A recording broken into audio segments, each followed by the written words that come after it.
पुराने दोस्त भले ही सालों बाद मिले, लेकिन जब भी मिलते हैं फीलिंग पुरानी ही आती है। अभी कल ही की तो बात लगती है कि जब हम सब दोस्त यूनिवर्सिटी की सीढ़ी पे बैठे मुस्तकबिल के तबसरे कर रहे होते थे। लेक्चर्स और असाइनमेंट्स का ना खत्म होने वाला बोझ हमारे कंधों पे सवार रहता था। छोटे छोटे मसले हमारे लिए माज हुआ करते थे और असल जिंदगी के माज से हम बिल्कुल बेखबर थे। जिन दोस्तों की शक्लें देखते सुबह से शाम हो जाती थी, उनसे मिले कैसे साल हा साल गुजर गए पता ही नहीं चला। आज 12 साल बाद हम चंद दोस्तों ने पुरानी यादों को दोबारा ताजा करने का प्लान बनाया। सोचा कि फिर से वही लड़कपन जिया जाए जब जेब खाली और वक्त गाफिर हुआ करता था, चाहे महफिल एक रात की ही क्यों ना हो। लिहाजा तय ये पाया कि अपकमिंग वीकेंड में हम चंद दोस्त गलियात की ठंडी हवाओं में हसन के काला बाग वाले वेकेशनल हाउस पे जमा होंगे।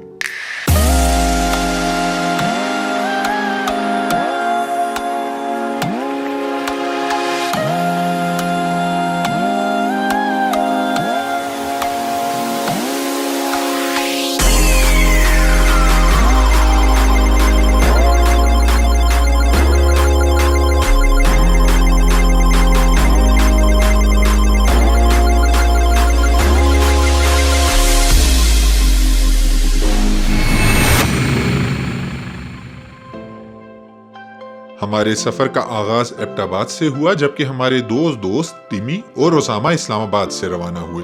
टेक्निकली तो एबटाबाद की सवारियों को जल्दी पहुंच जाना चाहिए था, पर इस्लामाबाद से आए हमारे दोस्त 2 घंटे पहले ही हमारे इस्तकबाल के लिए तैयार खड़े थे। हमने सोच रखा था कि हसन के घर बारबेक्यू की अरेंजमेंट शायद दौरे आदम के सलीकों से करनी पड़ेंगी। ईंटों की भट्टी बनाकर लकड़ियां चुन चुन कर जलानी पड़ेंगी। काला बाग की शामों को मद्देनजर रखते हुए जैकेट्स भी अपने साथ लेकर आए थे। हमारे अजीज दोस्त मानी के मुताबिक हसन के वेकेशनल हाउस में जो भी जाए अपना पानी का टैंकर अपने साथ जरूर लाए।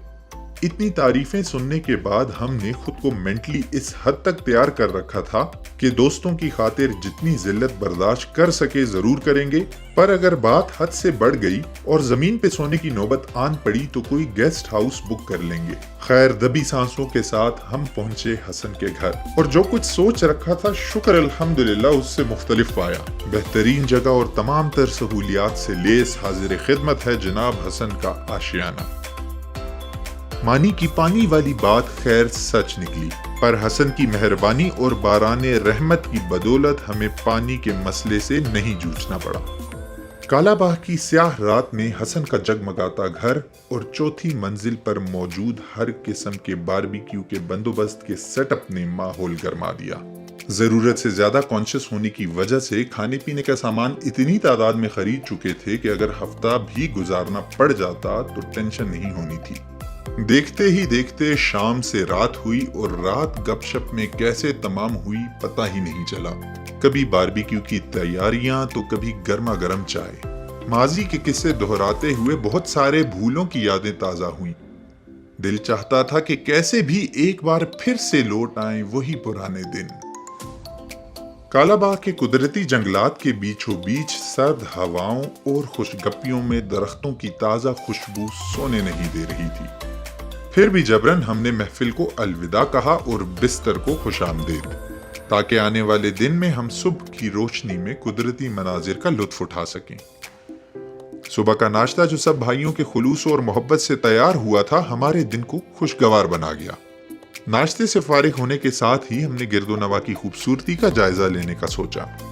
सिर्फ 5 मिनट की वॉक पे ही बाजार वाक़या था और घर में रहते ऐसी फील आती थी कि मानो आप किसी जंगल में आबाद हैं। हसन के मुताबिक बंदरों ने कई बार घर पे हल्ला बोला और खाने पीने की चीजें उड़ा ले गए, पर अल्हम्दुलिल्लाह हमें ऐसे किसी भी वकूए का तजर्बा नहीं करना पड़ा। घर से दूर घर जैसे माहौल की फीलिंग थी। दिमाग, रूह और जिंदगी में ताजगी आ गई और इंतहाई यादगार दिन गुजरा। टिमी और ओसामा दोपहर को ही अलविदा कह गए, क्योंकि टिमी की मार्केट में डिमांड ज्यादा होने की वजह से एक और जगह दावत थी। बाकी रह गए हम 5। तमाम बेड्स फोल्ड करने के बाद सफाई सुथराई के काम हसन ने अच्छे होस्ट की तरह अपने जिम्मे लिए और घर को लॉक करने तक 3 घंटे लगा दिए। फिर शुरू हुआ हमारा वापसी का सफर। इन खूबसूरत वादियों को अल्लाह निगहबान कहने को दिल नहीं चाह रहा था, पर ख्वाब से जागना भी जरूरी था। سب سے زیادہ خوشی اس بات کی تھی کہ دوستوں کی صحبت میں وقت گزرا جس کا کوئی نعم البدل نہیں۔ جاتے جاتے بھی قدرت کے نظاروں نے بھرپور لطف دیا اور اپنے ملک کے ان خوبصورت مقامات کو دیکھ کر شکر الہی بجا لانے کا دل کرتا ہے۔ سرسبز پہاڑ، تازہ ہوا، خوشگوار موسم، جو کسی خواب سے کم نہیں لگتا۔